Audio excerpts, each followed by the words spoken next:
Hey everyone, so welcome back to job searching part. I don't even know right now. I started the original job searching series back in 2014 on my old channel, which is now shut down. Brought it over to this channel. I think job searching number two, somewhere way back in 2014, is the first video on the topic on this channel.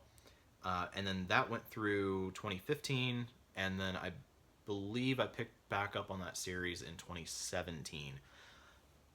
I would like for this not to be a recurring series. I'd like to just find a job and stay there, but so far that hasn't happened. So I am going to just make this a series of its own. I'm going to make a playlist on my actual profile or whatever that's called on YouTube, and this is the next in the series.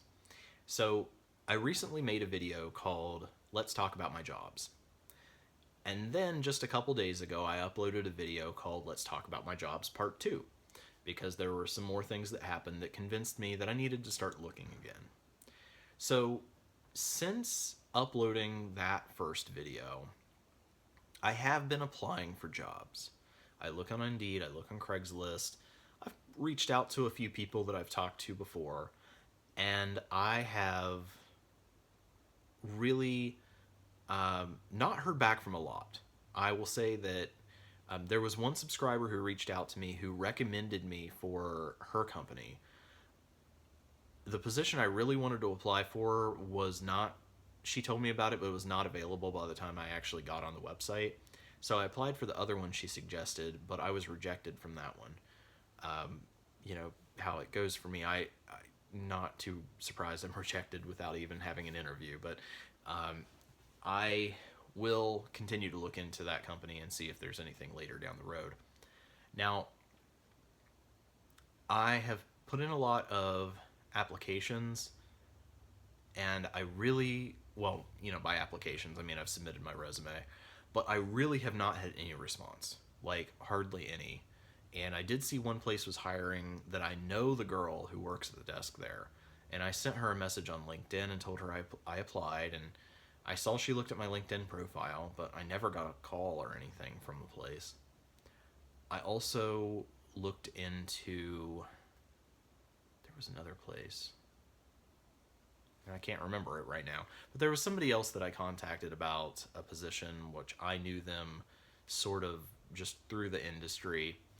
I'm also looking for things outside of real estate, and I'm keeping my options open because really I'm just looking for something, anything that I can try that would be a living wage and something that would be stable, that I can kind of build as a basis of having an income, and then kind of expand from there. Now, with that said, I think the strategy is going to be that I need to stay with Lyft because I need the rides, at least until I get the car fixed.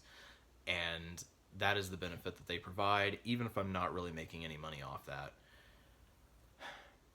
I think it would be simple enough to look at it as, well, why don't you just go full-time at Target and you go part-time at Lyft?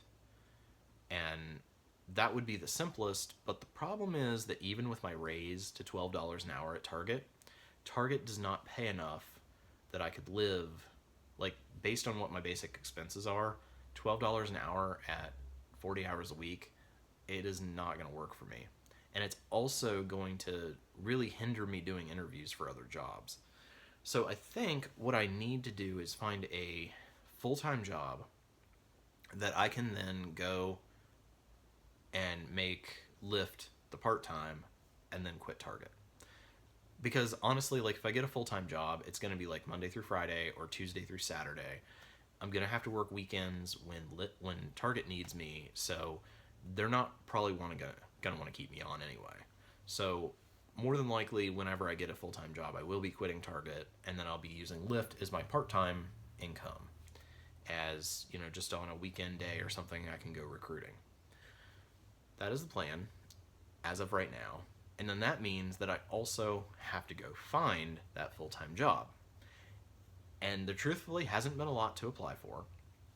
One of the options was Working for America. It's part of the AFL-CIO, and they are basically promoting unions. And you go door to door, you get people to sign petitions or donate money. It's probably honestly a terrible job. It has really bad reviews online. But they pay $12.75 an hour for the first 3 months, and then you are given 15 an hour from there on out. So, I don't particularly like working at Target, but I've stuck with it for 3 months now, and I think I could probably do the same thing with that job. And once I would get $15 an hour, things still wouldn't be great, but I could take a little sigh of relief. I mean, because that's a heck of a lot more than I make now. And then, I mean, I don't know if that's going to work out. I'm still in contact with that place. My kind of issue with it is the ad I saw for it, they said they were really trying to hire people before the election, but the election's in early November, which is well within my 90 days there. So then am I just going to get laid off after that? I can't quit Target to do that if that's what's going to happen. So that's definitely a question. The other thing is, I got contacted out of the blue by a guy. I should have asked him, but I honestly have no idea how he got my resume. But he contacted me about working for his company, which is a real estate company.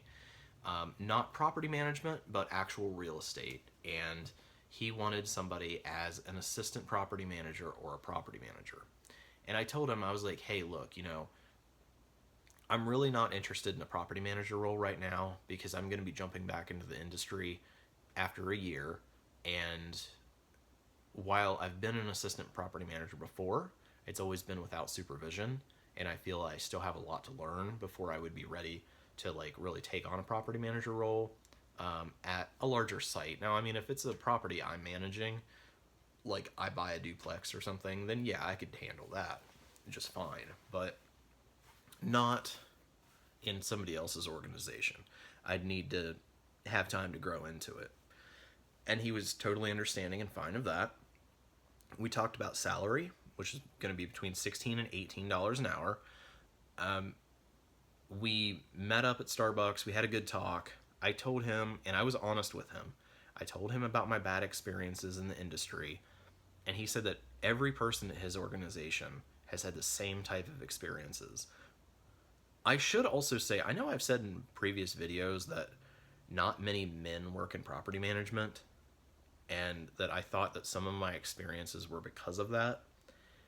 And it's interesting that there's only one woman that works for this whole company and like 20 men. And he's telling me that, that all of them have this kind of story about the industry. And I'm like, that actually kind of matches up with my theory.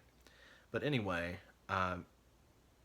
what has happened is he followed up with me from the interview and basically said, hey, let's continue this conversation. I would like to hire you on, but I don't have any active assistant property manager roles. So I said, and he said, you know what though? I'm going to check with the owner of a site and see if I can create a position for you.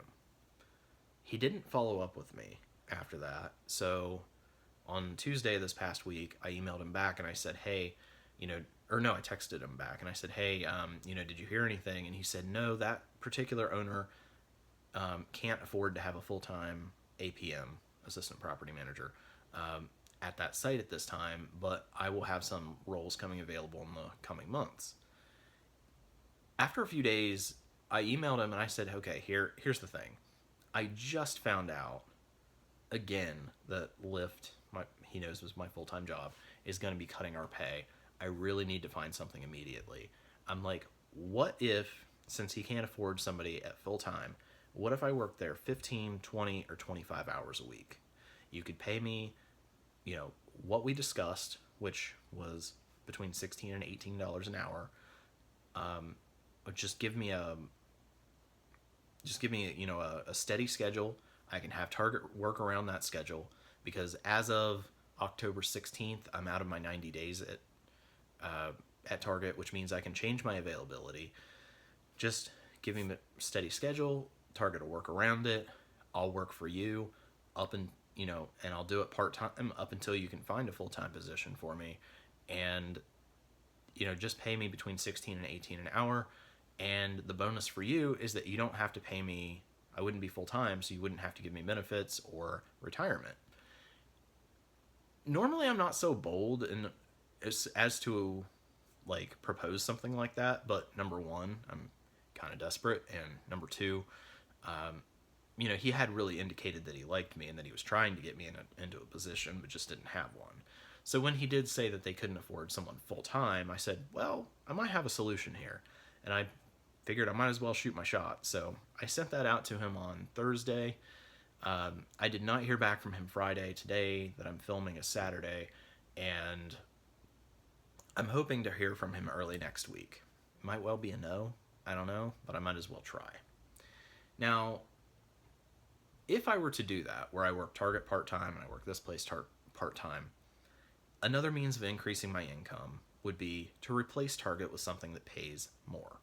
And this is also going to be the situation even if I flip it to doing Lyft part-time and Target or whatever other job I have full-time. Now, obviously, I discussed that's not really going to work at $12 an hour with Target, but what if I were able to find a place that paid more and I could do basically the same thing? Well, it's very convenient that on November 1st, Whole Foods, which is owned by Amazon, goes to $15 an hour, where I can be a cashier there.